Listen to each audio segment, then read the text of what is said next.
신시가 알아준 바인데고 조기 선지 간지다 뱉었지 조기 선지. За сайн байцгаана уу? Манай Dark Amber podcast юм аа. Энэ 7 хоногийн дугаар бэлэн болсон байна. Тэгээд би энэ 7 хоногийнхоо дугаарыг ганцаараа ярьж байгаа. Тэгээд бид хоёр ярилцаад энэ 7 хоногт 2 дугаар гаргаж шийдээд манай дүлгөө нь болохоор 5 дахь хоног хагасанаас дугаараа гаргах чинь. Би болохоор энэ 4 өдрөө гаргахтаараа гаргаж байна. Тэгээд энэ 2 дугаар маань хоорондоо ямар ч хамааралгүй дугаар байгаа шүү. Эхлэхээсээ өмнө хэлдгээрээ зүрх судасны өвчтөй иймэрхүү юм сонсоод айгаад байдаг хүмүүс байх юм бол өөрсдийгөө мэдэж сонсоорой гэж хэлье. За энэ удаагийн болсон хэрэг 1998 он Английн Дарлингтон хотод болсон. Тэгээд энэ хотод амьдардаг байсан нэг эмэгтэйгийн талаар байгаа. Тэр эмэгтэйг Julie Pearson гэдэг 31 настай 4 хүүхдийн ээж бүр багасаа л зовлон үтсэн гэж хэлж болно. Тэгээд Жулигийн ээж нь Жулиг бүр нэрээ ахт нь ах Майклыг нь дөнгөж 3 настай ахт нь тархины хор тавдраар өнгөрсөн. Жулигийн аавынхын талаар бол их мэдээлэл байхгүй лээ, ерөөсөө олж чадаагүй. Жули бага наснаас өсвөр нас хүртэл ахтайгаа их ойрхон байсан боловч том болоод ер нь холбоо тасарсан гэж хэлж болно. Жулигийн хувьд бол хинч гаднаас нь Жулиг харсан нийтэж сайхан сэтгэлтэй жаргалтай эмэгтэй бас хүн болгон Жулитэй найзууд болохоосоо гэж боддогч яг үнэндээ Жули бол гүн депрессэнд орсон. Тэрнээсээ болж архинд бас харт амхинд их орсон эмэгтэй байсан. Депрессний эсрэг юм уух ёстой байсан ч тэрийг ерөөсөө уудаггүй, ерөөсөө л архиуж сэтгэл санаагаа тайвшруулдаг. Тэгээ тэрнээс нь болоод улсаас 4 хүүхдийн асрамжинд өгсөн. Тэгээ бас хүүхдүүд нь хаяа эмээ өвгөндөө бас хэсэг очиж амьдардаг байсан мөлий. Тэгээ 4 хүүхэд нь ямар ч л байсан 2 өөр аавтай, 2 өнөө 3 өөр аавтай мөлий. Тэгээ 2 аавынх нь мэдээлэл байснаас 3 дахь нь ерөөсөө байхгүй. Тэгээ Жулигийн хамгийн бага хүүгийнх нь аавыг нь Алан Тейлор гэдэг. Тэгээд Алан бол Жулид их хайртай цуг амьдардаг байсан тэр хоёр. Тэгтээ ерөөсөө гэрлээгүй. За тэгээд амьдраад байжсэн чинь 1998 оны 4-р сард Жули ганцаараа ойрхон нэг баар руу яваад маргааш өглөөнд болоод Алан Жули гэртээ ирээгүй байгааг нь мэдээд одоо мэдээж гайхаад цагтаад удаа гисэн боловч Жули ингээд хаяа баар явчихаараа бүр нэг удаа 7 хоногор хүртэл явцдаг. Тэгээ нэг бол өөр хот руу очсон баах, эсвэл өөр найзандаа очиод хонцон ч юм билүүгээд Аалн нэхэндээ нэг санаа зовхгүйсэн. Тэгэл 2-3 хоносны дараа байхгүй хахаар нь санаа нь ингээд одоо жоохон зовж эхлээд найз болон гэрийнхэн болоо одоо мэддэг бүх хүмүүс рүү залгаж асуусан чинь хинж мэдтгүү. Тэгэхээр Аалн за энэ юу нэ ерөөсөө болохоо байлаа гэд цагтаад Жулиг алга болсныг нь мэдэгддэг.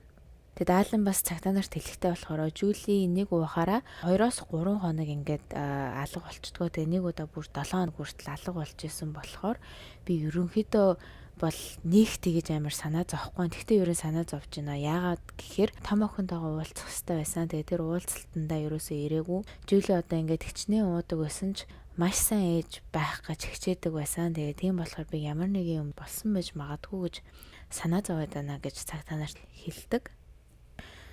Тэгэхээр цагтаа нар бодохдоо нэгт согтуу харт амь хэтрүүлэн хэрэглээд хааны газар унаад өөрийгөө гэмтээсэн байж магадгүй. Хоёрдугаарт архит амь хэтрүүлэн хэрэглээд нэг газар нас орсон байж магадгүй. Гуравдугаарт өөрийнхөө амиа хорлох гэж дахиад нөгөө нэг архит амхаа хэтрүүлэн хэрэглэсэн байж магадгүй гэд Жулигийн очисон баарных нь эргэн тойрны муу усны суваг шууд ой моднуудаар хайж эхэлдэг. Тэг бүр одоо хэдэн 7 хоногор хайсан ч олдохгүй болохоор нь мэрэгсэн хүний үнрээр хайдаг нохоогоор Жулигийн биеийг нь хайлгуулахаар болоод эхлээд хоёр талаараа ой модтой замаар хайж эхлээд замаа гараад гүүр даваад явж исэн чинь нөгөө нохоо чинь гинт эзнээсээ 50 м гаруй газар гүгээ явцсан байна л да. Тэгэл нэг тоосон хашааны тэнд очиод бүр хуцаал хоёр тишүү гүгээл яг нэг юм олцсон юм шиг ааш гаргаадсан. Тэгээд нохоо нь зөвхөн хүний үнэрлдэг. Тэг бүр тэрэндээ бүр мэрэгссэн нохоо байсан бэлээ. Тэгээ цагтаа нохоо дээр очиод нөгөө эзэн нь хашааны цаашаа харсан ч юусоо ямар ч эзэнгүй байшин байсан. Гадаах талбай энтер нь бүр ингээд зэрлэг ургамлаар дүүрсэн. Тэгэл хинч амьдэрдгүү байрын. Тэгэл нөгөө цагтаа чинь хүн байна уу гэж орилсон чинь хинч дуурахгүй. Тэгэхээр ингээд нөгөө хашааны завсраар нь дахиад нэг хараад нэг хогийн утанд том зүйл байгааг нь хардаг. Тэгээд яг энэ үед чинь оройны 10 байна уу 11 цагийн үед байсан шүү дээ. Бүр гадаа харанхуй болсон. Тэгэл нөгөө цагтаа чинь хашааны завсраар гараа игээ тэмтрээд үтсэн чинь зөөлөндөө нэг юм мэдрэгддэг. Тэгээ дахиад цаашаа юу байна гэдгийг мэдрэх гээд гараараа ингээд тэмтрээд үтсэн чинь нөгөө хохны ут чинь доошоо унаад задраад дотроос нь амьдралдаа үнэртэж үзээгүйгээрээ тийм ухаа үнэрчээсэн гэж хэлсэн. За нэстэ яг нэг сэжигтэй юм байгаа байна да гэж бодоод нохоогоо буцаж нөгөө алхаад машин руугаа оруулж тавьчаад юу байсан бэ гэдгийг нь харах гад буцаж нөгөө байшин дээр ирдэг. Тэгэд очиод харсан чинь байшингийнх нь урт талынх нь тавцангийнх нь гэрэл нь асаалттай байсан. Тэгэхээр нөгөө цагтаа чинь очиод хаалганд огсон чинь гэр дотроос нэг хөгшин эмэгтэй гарч ирээд асууж байгаа байхгүй юу? Одоо энэ танаа хашааны уутан дотроос айгүй муухай өнөртэй байна юу вэ гэдгсэн чинь нөгөө эмэгтэй чинь болохоор наад тортой юмд ерөөсөө санаа зовоод хэрэггүй. Наадах чинь нэг хоёр эрэгтэй хүүхэд өгсөн нохоо байгаа гэдгийг давчраад хайцсан юма гэдэг. Тэгэхээр нөгөө цагтаа чи хоёлаа арагшаа гараад үзээд тхиа юу байгааг нь би дотор нь хармаар байна гэд. Өгний уутан дотор харсан чинь дэрний уутан дотор нэг муудсан мах шиг юм. Тэгээд баахан яснууд, тэгээд дотроос нь зөндөө ялаанууд, өтнүүдийг олдог. Тэгээд ботхтой болохоор хүний цогц шиг л үнэртэж जैन. Гэхдээ дэрний утанд ингээд багтаад байгаа юм чиг нохоо юм болов гэд хэсэг эргэлдэж ийсэн аа. Манай нохоо чи юу нэг хүний үнээр мэрэгсэндээ энэ явч нохоо биш гэд задлан шинжээч рүү хөвч явуулдаг. Тэгэд явуулсан чинь Жюли Перерсний цогц байхыг нь олж мэддэг. Тэгээд тэр уутан дотор Жюлигийн зөвхөн их биеийн л байсан, гар хөл толгой нь юусоо олдоогүй. Тэгэд энэс үзвэл хүн алаад энэ тавьсан байна гэд шууд Жюлигийн алуурчныг нь хайж хэлэхээр тэр оройны мэдээгээр дөрөв хүүхдээ Жюли Перерс нь алуулчаа гэдэг мэдээг гаргадаг. За тэгсэн чинь маргааш өдөр нь хідэн эрэгтэй хүмүүс ингээл баарн суужсэн байна л да уугаад. Тэгээд нэг найз нь сонио аваад уншсан чинь Жюлигийн алуулсан талаар мэдээлэл байхыг нь хараад шууд цагтаа руу залгаж энэ манай найз анаа хэдэн 7 өдрийн өмнө манай нэг Дэвид Харкер гэдэг найз Жюли гэдэг эмэгтэйг алсан талаараа биднэрт яриад байсан. Тэгээд яг мөн байх шиг байна гэж цагтаа нарт хэлдэг. За Дэвид Харкерыг жоохон ярих юм бол Дэвид Харкер 24 настай ингээд байнгын аим шиг кино үздэг бас үнэн болсон бодит явдлын гэмт хэрэгт бүр ингээд донтчихсан байсан. Бас би энэ дээр нэг юм хэлэхэд бид нар чинь бол ингээл 7 ногтой нэг үзэл ингээл болдсон шүү дээ. Нэг юм уу 2 удаа 3 удаа үзэл ингээл сонирхол ингээл болчдөг. Тэгж яахт чинь Дэвидийн хувьд бол бүр ингээд арай дэндүү донтцсон баг бодит явдлаар диплом хамгаалах гэж байгаа юм уу яах гэж байгаа гэмээр бүр ингээл мэдэж авсан юм аа бичиж авдаг. Тэгэл би хэрвээ алуурчин байсан бол ингэх байсан, тэгэх байсан. Би хэрвээ цурал алуурчин байсан бол ерөөсөй баригдахгүй гэл ер нь 24-48 өөрөө ингээ бодож идэг. За дээрээс нь харт амих архинд донтсон. Тэгэл тэр хоёроо хэрэгэлчээл байнгын сонин хачаач юм яриад идэг байсан. Тэгэд ялангуяа дандаа алуурчд ярьдаг. Тэгэл би Жюли гэдэг эмэгтэйг алсан гэл яриад идэг байсан. Тэгэхээр найзууд нэг ч юм бодоогүй энэ те дандаа л юм яриад идэм чин гэл ерөөсөө тоохгүй орхицсан. Тэгээ Дэвидийн найз нь цагтаа руу залгахдаа Дэвид баг бааранд байхдаа 20-25 хүнд Жюлиг алсан тухайгаа яриад байсан. Хинт чамаагүй ер нь бол яриад байсан. Дээрээс нь Дэвид бол ажилгүй байнгын баар сав өсөж явж идэг. Өөрийгөө бусдаас өөр гэдгийг нь одоо хүн болгоно мэдрүүлэхийг хүсдэг. Байнгын ингээл би бусдаас өөр сэтгэлийн хүн шарахтай одоо иймоо гэх юм уу да ерөөсөө хинч намайг ойлгохдгүйгээл хүн болгонд яриад явдаг хэрэгтэй байсан. Тэгээд найзуутай байхаараа нэг тиймэрхүү байж ийсэн аа. Эмэгтэй хүн юм уу одоо өөрөөсөө дээр гэж бодсон хүмүүстэй уулзахдаа бүр шаал өөр хүн болцдог. Жишээ нь Дэвидийн уулзсан эмэгтэйчүүд хэлэхдээ Дэвид айгүй тийм царайлаг, сэтгэл татсан, өөртөө ихтгэлтэй эрэхтэй штэ. Тэгэд анх уулзсан хүмүүс шууд л Дэвидэд татагддаг. Найз болохыг хүсдэг гэж хэлсэн байсан. Дэвид бүр багасаа л эхлээ жижиг сажиг хулгай дээрэм хийжсэн 16 тахта хоёр эрэгтэй рүү дайрсан хэргээр шоронд хүртэл орж исэн. Тэгэд 18-тай байнууд 19-тэй Дарлингтон хот руу нүүсэн. Тэгээ байрных нь хөршөө Дэвидэд бас л их сайн байдаг, ээлдэг, ярахад их амархан хүн гэж хэлсэн байдаг. Тэгээ бас гэрээр нь зөндөө өөр эмэгтэйчүүд ороод гараал явж идэг. Тэгээд хөршөөд нь хэлэхдээ тэдрийг нь бид нар тэгээд ажиглаад ер нь бол Дэвидийг айгүй их тийм шалэг эрэхтэй байна гэж боддог байсан гэж сүлд хэлсэн байт юм лээ. За ингээд цагтаа нар Дэвидийн гэрт нь байцаалт авах гээд очиход хаалга ерөөсөө тайлж өгдөггүй. Тэгэхээр нь хаалга нэвдлээд орсон чинь үүднээс нь ингээл харсан чинь нийл цус болсон. Тэгээ хаалганаас нь коридороор яваад шатаар доошоо буух хүртэл яг ингээд хүний биеийг чирсэн юм шиг цусан мөрөөсөн. Тэгээ галзуух руу н ороод харсан чинь шалаар дүүрэн нэг цус. Тэгээ мөн таазан дээр нь 6 5 дэгээ. Тэгэл цагтаа нар цаашаа нөө цусны мөрийг нь дагаад зойр руу орсон чинь бүр яг аим шин киноны зойр шиг байсан. Яасан гэсэн чинь шалаар нь ханаар нь дүүрэн цус. Тэгэд энэ тэндгүү хогны уутнууд, тэгээд янз бүрийн хутга зэвсэгнүүд. Дээрээс нь хан дээр нь дууны үгнүүд бичсэн. Нэг дуу нь болохоор Pantera-гийн Becoming гэд дууны үгний тахилтыг нь бичсэн. Тэрнийх нь утга нь гэх юм бол хамгийн одоо best байна гэсэн утгатай. Тэгээ бусад дууны үгнүүд нь болохоор би энэ амьдралаас залах чинь намайг хинж ойлгохгүй гэх мэтийн утгатай дуунуудын үгнүүдийг нь бичсэн. За тэгэл цагтаа нар ямар ч л байсан Дэвидийн гэрт аллах гарсан байна гэд Дэвидийг баривчлах гад явсан чинь Дэвид бол аль хэзээ цагтаагийн газарт байсан. Яасан гэсэн чинь хулгай ягээд цагтаад аль хэзээ баривчлагдсан байсан мөлий. Тэгэл цагтаа нар Дэвидээс байцаалт авахд Дэвид хэлж байгаа байхгүй. Хэлэхдээ болохоор би ингээд Жулиэтэй нэг өдөр баарнд ингээд танилцаад уулзсан. Тэгээ бид хоёр бие биендээ шүнжэнгөө уух юм авч өгсөн. Тэгээ би Жулид манай гэрт очих уу гэсэн чинь зөвшөөрөөд бид хоёр манад очоод унтсан. Тэгээ Жулиэтэй хийсэн секс бол миний хийсэн баргалтай хамгийн уйтгартай байсан. Тэгээ тийж дуусчаад буцаж орон дээрээ очоод гифтэд үйжсэн чинь Жулигийн өмсөжсэн тэрхүү газар байсан. Тэгэхээр нь миний дотор гинт ийм эвгүй дарк бодол орж ирээд тэр тэрхийг аваад орон дээр байсан Жули дээр очиж хөтлөн тэрхийгоор боож алах бодол орж ирээд би боож алсан. Жулиг алсныхаа дараа цогцтой дахин секс хийсэн. Тэгчээд доошоо зойрлууга дагуулж ороод Жулиг ширээн дээр тавьж агаад биеийг нь бэлэснэ гэд цайруулагчаар арчаад тэгээ дараа нь махны заазуураад гуйнаас нь том ирчиж газар руу шидсэн. Тэгчээд нөгөө махнуудаа тэрж аваад дээшээ гаргаад галзуух руугаа ороод хөрөгчнийхээ хажуу тавиад нэг хэсэг би энэ махаараа одоо яг юу хийх вэ гэж бодсон. Тэг бодож жогоод хөрөгчнөөсөө сармис гаргаж ирээд арилгаад хэрчээд хайруулын тавган дээр маасл хайлуулад шарчаад тэг дээрээс нь нөгөө Жулигийн гуйнаас хэрчиж авсан махаа хийж шарсан.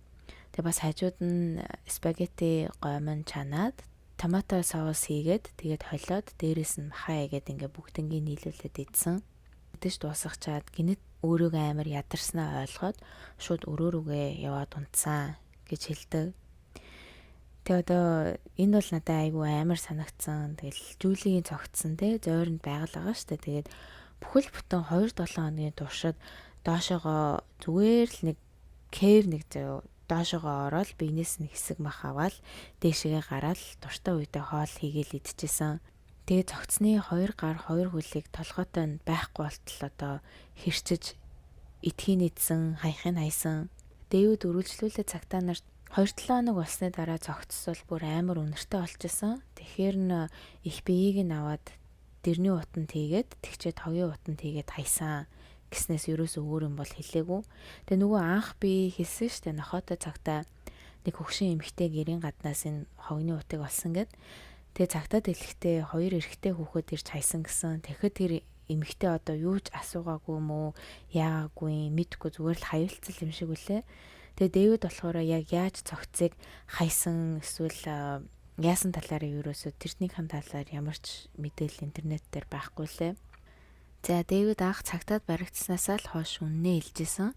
Гэхдээ нэг юм ерөөсөө цагтаа нарт хэлэхгүй байсан нь юу вэ гэхээр нөгөө Жулигийн гар хөл толгойг хаана нуснаа ерөөсөө хэлэхгүй байсан. Тэгэхээр нь цагтаа нар мэдээж байж болох бүх газраар хайсан. Тэгээд арга ядаад мэдээгээр Жулигийн цогцсны үлдэгдэл нь энэ тэнд байж магадгүй харсан хүн байвал бидэнд мэддэгдэрээгээд хэлсэн чинь нийт цагтаад одоо 700 гаруй дуудлага ирж 600 гаруй газарт нэгжлэг хийсэн.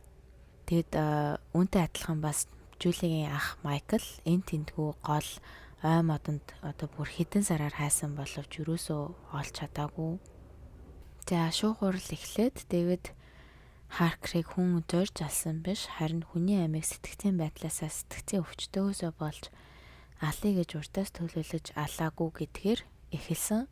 Тэгэд ямар ч л байсан Дэвид бол сэтгцийн өвчтөй. Гэхдээ яг ямар гэдгийг нь ерөөсөө бас тодорхойгүй лээ. Гэхдээ ямар ч л байсан шүүх эхлэхээс өмнө нэг сэтгэл зүйч Дэвидийг үтсэн. Тэгээд үнэлтэд хэлэхдээ болохоор наад хүн чинь те зүгээр л ерөөсөө өчтгөр байна. Надад өөр хилээд авах юм алга гэж хэлсэн байт юм бэлээ.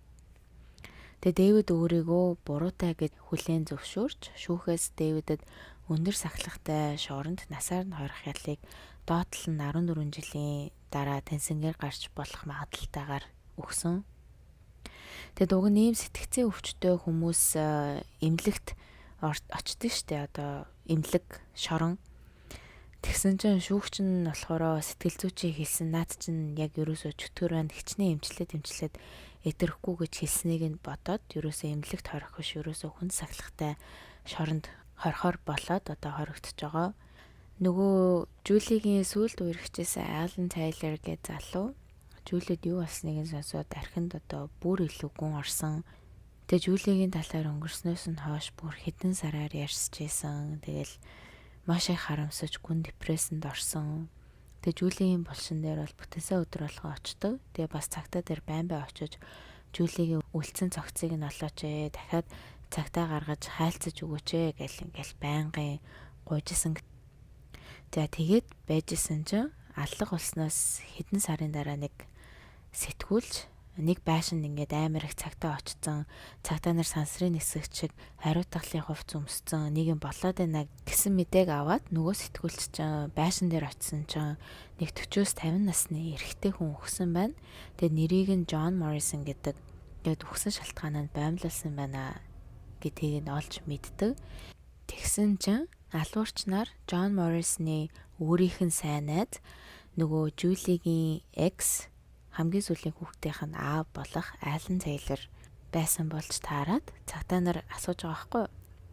За чи ингээд яагаад Джоныг алсан бэ гэсэн чинь Алан болохоор хэрвээ би Джоныг ингээд Жулиг яг яаж алсантай адилхан алах юм бол Дэвидийн байгаа шоронд ороод Дэвидээс Жулигийн өмнөөс өшөөгөө авах гэж алсан юм аа гэж хэлдэг. Тэгэл Алны шүүх хурал болоод шүүгч бол Алан насаар нь хорих ялыг өгдөг. Тэгэд хизээч Дэвид Харкертай нэг шоронд оруулахгүйгээр ялыг өгсөн. Тэгээ шоронд орсноосоо 3 сарын дараа Алан би хизээч Жулигийн өшөө ингээд авч чадахгүй байна гэд нэг орой өөрийнхөө амиг хорлсон байдаг. Бас энэ эрэхтэй дахиад нэг холбогдолтой юм олсон нь болохоор Жулигийн анхны нөхрийг Фредди Ньюман хийдэм байна л да. Тэгээд Фредди Ньюман Жулигийн цогц хаанагийг нь олохоор шийдээд Дэвид Харкер руу Жулигийн үлдсэн би хаанагийг нь хэлж өгөөч гэд айгуу тийм урт захаа бичээд асуусан чинь Дэвид хариуд нь болохоор миний хийсэн үйлдэлээс болж зовж намайг бодож байгаа хүмүүсийг бодохоор надад сайхан байдаг. Чи намайг ямар ч хүн чанаргүй гэсэн. Яг чиний зөв надад түүч байхгүй. Надад ямар ч харуулсал гашуудл юу ч төрөхгүй байна. Тийм болохоор чиний эхнэр бүтнээрээ байна уугүй юу гэдэг чинь надад өстой хамаагүй. Чи эхнэрээ алдаад гав ганцаараа гашуудаагүй. Зөндөө хүмүүс цуг чамтай цуг гашуудж байгаа чинь чамайг жаргалтай болгож байгаа байх гэж найдаж байна. Миний алсан хамгийн сүүлийн хүн бол чиний эхнэр байсан гэсэн захиаг бичсэн. Тэгээд түрүүний уншсан захааны хэсэг бол яг нэг жоохон хэсгээс нь авсан. Тэгтээ тэр нөгөө нэг сүүлийн өгүүлбэрт болохоор Жули миний алсан хамгийн сүүлийн хүн байсан гэдгээрээ Дэвид би өөр хүн алсан гэж хэлээд байгаа. Тэгтээ хүмүүс бодохдоо болохоор энэ бол яг худлаа ярьж ийн гэдэм билээ. Яагаад тэгэхээр Жулиг алсныхаа дараа Дэвид хүн болгонд яриад яваадсэн шүү дээ. Бараг 20-с 25 хүнд яриад яваадсэн. Тэгээ тийм болохоор хүмүүст л одоо худлаа өөрийгөө цуврал алуурчин байна гэж харагдуулах гад битсэн байх гэсэн тамаг байт юм лээ. За тэгээд үргэлжлүүлээд захааг уншихад чи надаас яагаад ийм аимшигтай зүйл хийсэн бэ гэж асуусан. Би бол дотроо байнгын аллах, хүний биеийг мөчлөх, хүний бах идэх талаар бодож тунгааж явдаг. Чам шиг энгийн оюун ухаантай хүн бол хизээч миний бодож байгаа шиг бодож чадахгүй. Тийм болохоор чамд ойлгохдоор юм хэлээ. Би өөрөө дуртай учраас тэр хүмүүсийг алсан. Эхнэрийг чинь алаад дараа нь шарж ицсэн муу ёрын хүнийг чи үзэн ядж гин үү? Би муу ёрын хүн биш ээ. Би бол мангас чөтгөр тэрнээс ч амар. Над руу дахиж бичих юм бол би чамд аимшиг гэж юу болохыг үзүүлнэ. Чиний гэрийн хаяг надад байгаа.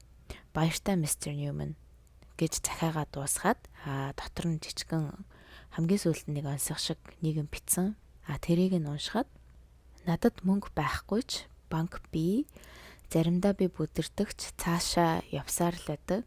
Надад ор байгаа ч би унтдаггүй. Надад ам байгаа ч би иддэггүй. Би юу вэ? Чи хаана байгааг нь мэдгүй гэж нэг иймэрхүү онцхон шүлэг гэх юм уу да иймэрхүү юм бичсэн байсан. Тэгэд энэ онцгонд Жулигийн үлдсэн цогцос хаана байгааг нь хэлсэн байж магадгүй гэд Жулигийн ах Майкл бас дахиад ингээл тайлах гэж оролдоод хайсан чинь бүтлгүүцэн. Тэгэд дээр бас хэлсэн Майкл бол энэ хэрэгээс болж хэдэн сараар сэтгцэн имлэгт хэвдсэн. Тэгэд үлдсэн цогцсон намайг амьд байхад гараад ирчээсэ гэд одоо хүртэл ингээд залбираад найддаг гэж илээ. Төрөний хэлсэн анхны нөхөр болох Фредди Ньюман өөрийнхөө амийг ингээд бас л харамсалтайгаар хорлсон. Гэхдээ яг энэ хэрэгээс болж хорлсон уу үгүйг нь мэдгүй. Гэхдээ ямар ч л байсан энэ хэрэг маш том нөлөөтэй байсан гэж гэрийнхэн нь хэлсэн.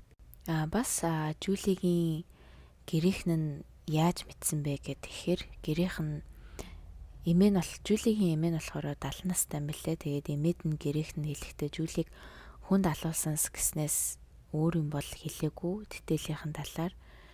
Тэгээд Жулигийн эмээ нь Жулигийн 7 настай охинд хэлэхдээ ээж нь ингээд хор тавдрын улмаас их түргэн нас орчлаа гэд хэлсэн чинь охин ойл руу ороод хаалгаад өгчөөд бүр хэдэн цагаар уйлсан. Тэгчээд эмээгийн хийсээ гараад нөгөө нэг усаас түр айлд байлгаж байгаа гэртээ очисан байна л да. Тэгэд гэртээ очиод зурагт утсан чинь ээжийнхэн талаар бүх дэтэлтэй гараад ирсэн гэсэн.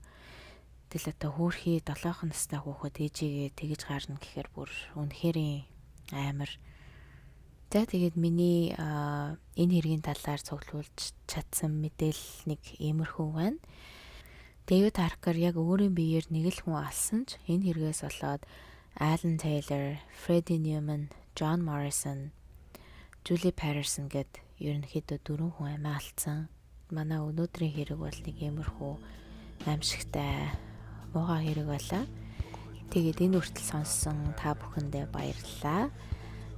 Манай дүлгөөнөө 5 дахь юм уу хагасанд одоо бараг л 5 өдөр шинэ дугаараа оруулчих бах. Тэгээд тэр хүртэл баяр таа.